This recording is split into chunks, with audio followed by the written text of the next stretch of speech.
കഴിഞ്ഞ ദിവസം ആലപ്പുഴ ബീച്ചിലുണ്ടായ ഒരു ദാരുണമായ സംഭവം നമ്മുടെ സമൂഹം മറന്ന് കാണും.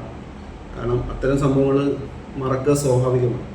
കടലിൽ മുങ്ങിയ കണ്ടെയ്നറും തെരഞ്ഞെടുപ്പുമൊക്കെ വന്നു കഴിയുമ്പോൾ നമ്മൾ ചിലതൊക്കെ മറക്കാറുണ്ട്. അത് മലയാളിയുടെ പൊതു സ്വഭാവമാണ്. അപ്പോൾ ഞാൻ പറഞ്ഞു വരുന്നത്, കഴിഞ്ഞ ദിവസം ശക്തമായ കാറ്റിലും മഴയിലും ബീച്ചിലെത്തിയ ഒരു പെൺകുട്ടി, 18 വയസ്സുള്ള ഒരു പെൺകുട്ടി ആ കുട്ടിയുടെ സുഹൃത്തുമായി ബീച്ചിലൊരു കടയിൽ കയറി നിന്നു. യാദൃശ്യമായിട്ട് ആ കാറ്റിൻ്റെ ശക്തിയിൽ ആ കട മറിഞ്ഞു വീണ് ആ കുട്ടി ദാരുണമായി അതിന് അന്ത്യം സംഭവിച്ചു. കൂടെ ഉണ്ടായിരുന്ന സുഹൃത്ത്, ഒരു യുവാവ്, വളരെ ഗുരുതരമായ അവസ്ഥയിൽ ആശുപത്രിയിൽ ചികിത്സയിലാണ്. അപ്പോൾ ഇത് ശരിക്കും പലരെയും ഞെട്ടിച്ച ഒരു സംഭവമാണ്. അവിടെ കട മറിഞ്ഞു വീണു ആണ് മരിച്ചത്. അപ്പോൾ അടുത്ത ദിവസങ്ങളിലെ പത്രങ്ങളൊക്കെ പറയും കടയുടെ ലൈസൻസ് തീർന്നിരിക്കുകയാണ്. അതാണ് ഒരു കാരണമായി കണ്ടുപിടിച്ചത്. ലൈസൻസ് തീരട്ടെ, ആ കട പ്രവർത്തിക്കുന്നില്ലായിരുന്നു. ആ സമയത്ത് ആ കട അടച്ചിട്ടിരിക്കുകയായിരുന്നു. മഴയായാലും അടച്ചിട്ടുകൊണ്ട് ആ ലൈസൻസ് തീർന്നു എന്ന് പറഞ്ഞാൽ അതിന് പ്രാധാന്യമില്ല. ഇവിടെ പ്രശ്നം, ഇവിടെ നടന്നിരുന്നത് കുറ്റകരമായ ഒരു അനാസ്ഥയാണ് നമ്മൾ കാണിക്കാൻ ഉദ്ദേശിക്കുന്നത്. ഈ കട മറിഞ്ഞു വീണു, നമ്മൾ കടക്കാരനെയും ആരെയും കുറ്റം പറയാൻ പറ്റില്ല. കാറ്റിൽ മറിഞ്ഞു, പക്ഷെ നമുക്കിവിടെ കുറ്റപ്പെടുത്താതിരിക്കാൻ പറ്റില്ല. കാരണം ഈ ബീച്ചിൽ നിൽക്കുന്ന 100 കണക്കിന് കടകൾ, ഈ കടകൾക്ക് തുറമുഖ വകുപ്പാണ് അനുമതി നൽകിയിരിക്കുന്നത്. ഇതിനകത്ത് വളരെ പ്രധാനപ്പെട്ടൊരു ഘടകം, ഈ കടകളുടെ ലൈസൻസിന് ചില മാനദണ്ഡങ്ങളുണ്ട്. ഈ മാനദണ്ഡങ്ങൾ പാലിക്കാതെയാണ് അവിടെ കടകളെല്ലാം പ്രവർത്തിക്കുന്നത്. 4 വീലിൽ ഉരുട്ടിക്കൊണ്ട് പോകാവുന്ന വണ്ടിക്കട, അതിനാണ് ലൈസൻസ് കൊടുക്കുന്നത്. ആ കടയിൽ മറ്റ് യാതൊരു വിധത്തിലുള്ള എക്സ്ട്രാ ഫിറ്റിങ്സുകളോ കൂടുതൽ ജോലികളൊന്നും അതിനകത്ത് എക്സ്ട്രാ വലുതാക്കാനുള്ള സംവിധാനങ്ങളൊന്നും ചെയ്യാൻ പാടില്ല എന്ന് ഈ ലൈസൻസ് വ്യവസ്ഥയിൽ വളരെ കർശനമായി പറയുന്നു. ഈ ലൈസൻസ് നൽകിയിരിക്കുന്ന ആൾ തന്നെയാണ് ഈ കച്ചവടം നടത്തേണ്ടത്. അദ്ദേഹമോ അദ്ദേഹത്തിൻ്റെ റേഷൻ കാർഡിലെ പേരുള്ള കുടുംബാംഗങ്ങളോ അല്ലാതെ മറ്റൊരാൾക്ക് ഈ കടകളിൽ കച്ചവടം നടത്താൻ അനുവാദമില്ല. അത് ക്യാൻസർ രോഗികൾക്കും വിധവകളും അങ്ങനെ വളരെ പരിമിതമായ ബുദ്ധിമുട്ടുള്ള ആൾക്കാരെ നോക്കിയാണ് അത് കൊടുക്കാറുള്ളത് സാധാരണ. പക്ഷേ ഇവിടെ പലരും രാഷ്ട്രീയ സ്വാധീനങ്ങളൊക്കെ വെച്ചുകൊണ്ടാണ് പലർക്കും ഈ കടകൾ കിട്ടിയിരിക്കുന്നത്. അപ്പോൾ ഇതിനകത്ത് പ്രധാനപ്പെട്ടത് ഒരു പ്രശ്നം, ഈ 4 വീലിൽ ഉന്തിക്കൊണ്ട് പോകാവുന്ന കടകൾക്ക് പകരം അവിടെ വലിയ ഘനമേറിയ ആംഗ്ലറും ഷീറ്റും സോളാർ പാനലും ഒക്കെ കയറ്റിക്കൊണ്ട് വലിയ വെയിറ്റ്, അതായത് അടിത്തറയില്ലാത്ത നിർമ്മാണം.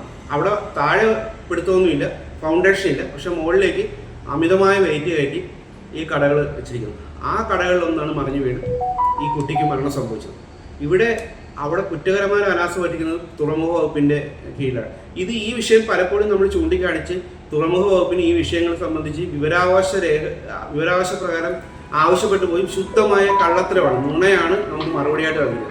വിവരാവകാശ നിയമങ്ങളുടെ ലംഘനം എന്ന് തന്നെ പറയാം. കാരണം അവിടെ മാറിപ്പോയ ഒരു ഉദ്യോഗസ്ഥൻ, ആ ഉദ്യോഗസ്ഥൻ ശരിക്കും ഇതിനകത്ത് വലിയൊരു പങ്കുണ്ട്. ഈ കുറ്റകരമായ അവസ്ഥയിൽ മാറിപ്പോയ ഉദ്യോഗസ്ഥന് വലിയൊരു പങ്കുണ്ട്. ആ ഉദ്യോഗസ്ഥനെ കുറിച്ച് വളരെ വ്യാപകമായ പരാതിയുണ്ട്. അവിടെ കുറേ ആളുകളെ സംരക്ഷിക്കാനായിട്ട് കൃത്യമായി കച്ചവടം നടക്കുന്ന ഏരിയയിൽ കൃത്യമായി സ്വാധീനമുള്ളവർക്ക് കൊടുക്കുകയും മറ്റുള്ളവർക്ക് ബുദ്ധിമുട്ടുണ്ടാകുന്ന രീതിയിൽ ഈ ഉദ്യോഗസ്ഥൻ പ്രവർത്തിച്ചിട്ടുണ്ടെന്നുള്ളതാണ് വ്യക്തമായ തെളിവുകളുടെ സ്ഥലത്ത് നമുക്ക് പറയാൻ കഴിയും.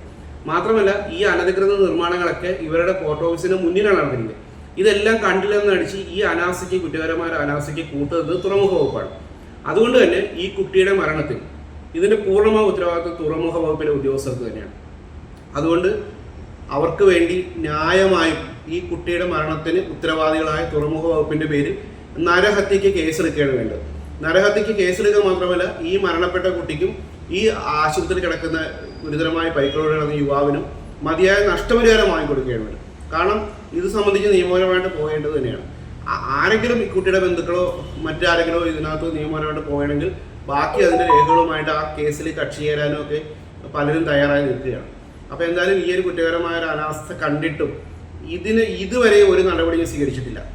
ഇനിയും നടപടി സ്വീകരിക്കുകയുമില്ല. കാരണം അത്രയ്ക്ക് അവിടെ സ്വാധീനം ഈ ആൾക്കാർക്കുണ്ട്. ഈ കടകളെല്ലാം തന്നെ മറിച്ചു കൊടുത്തിരിക്കുകയാണ്. ലൈസൻസ് വ്യവസ്ഥയിൽ പറഞ്ഞിരിക്കുന്ന മാനദണ്ഡങ്ങൾ പാലിക്കാതെ ഈ കടകളെല്ലാം 5 ലക്ഷം 10 ലക്ഷം രൂപയ്ക്ക് പണയരും ഒക്കെ ആയിട്ട് വാടകയ്ക്കൊക്കെ ആയിട്ട് കൊടുത്തിരിക്കുകയാണ്. ഇത് വളരെ വ്യക്തമായിട്ട് ഈ ഉദ്യോഗസ്ഥന്മാർക്ക് എല്ലാം അറിയാം. ഇവർ പേരിന് ആൾക്കാരെ കാണിക്കാൻ വേണ്ടി ചില പരിശോധന നടത്തുന്ന ദിവസം അറിയിക്കുമ്പോൾ ഇതിൻ്റെ യഥാർത്ഥ ലൈസൻസ് ഓണർ വന്ന് അവിടെ നിൽക്കും. ഇത് തന്നെയാണ് സംഭവിച്ചിരിക്കുന്നത്. ഇത് നിഷ്പക്ഷമായ അന്വേഷണം നടത്തി ഈ കുറ്റക്കാരായ ഉദ്യോഗസ്ഥർക്കെതിരെ നടപടി. ഇതിന്റെ പൂർണ്ണമായ ഉത്തരവാദിത്വം തുറമുഖ വകുപ്പിന് തന്നെയാണ്. ഈ കുട്ടിയുടെ മരണത്തിന് ഉത്തരവാദിത്വം തുറമുഖ വകുപ്പാണ്. അവർക്കെതിരെ നരഹത്യക്ക് കേസെടുക്കുകയും വേണം, അവർക്ക് ന്യായമായ നഷ്ടപരിഹാരം വേണം. ഈ കടകളെല്ലാം വീണ്ടും പരിശോധനയ്ക്ക് വിധേയമായി അർഹതയില്ലാത്തവരെ ഒഴിവാക്കിക്കൊണ്ട് അർഹതയുള്ള ഒരുപാട് പേരുണ്ട്. ക്യാൻസർ രോഗികളും മറ്റും ഒക്കെ ആയിട്ട് ഒരുപാട് പേര് ജീവിക്കാൻ മാർഗ്ഗമില്ല നടക്കുന്ന ഒരുപാട് പേരുണ്ട്. അവർക്ക് കടകൾ കൊടുക്കണം. കടകൾ അനുവദിച്ചു കൊടുക്കുന്ന സ്ഥലത്തിന്റെ പേരിൽ കടകൾ മറച്ചു വെക്കുന്നതിന്റെ പേരിൽ അവിടെ ഭയങ്കര സംഘർഷങ്ങളുണ്ട്. അവിടെ നിരന്തരം വഴക്കുകളും പ്രശ്നങ്ങളും നടന്നിട്ടുണ്ട്. അങ്ങനെയുള്ള സാഹചര്യത്തിലാണ് നമ്മളൊരു വിവരാവകാശം വെച്ചിട്ട് ചോദിച്ചത്. വിവരാവകാശം ചോദിച്ചപ്പോഴത്തേക്കും നമ്മളെ ഒരുമാതിരി കളിയാക്കുന്ന തരത്തിൽ, നമുക്ക് കൃത്യമായ മറുപടി തരാത്ത തരത്തിൽ, നമ്മളെ ആക്ഷേപിക്കുന്ന തരത്തിലുള്ള മറുപടി നമുക്ക് തന്നിരിക്കുന്നത്. അതൊക്കെ നമുക്ക് രേഖകളാണ്. അതൊക്കെ തീർച്ചയായിട്ടും നമുക്ക് ഇതിന്റെ കേസിന് വേണ്ടി കോടതിയിൽ ഹാജരാക്കാൻ പറ്റും. അപ്പോൾ അതുകൊണ്ട് തീർച്ചയായിട്ടും ഇങ്ങനെ എന്തായാലും സമൂഹം മറന്നു.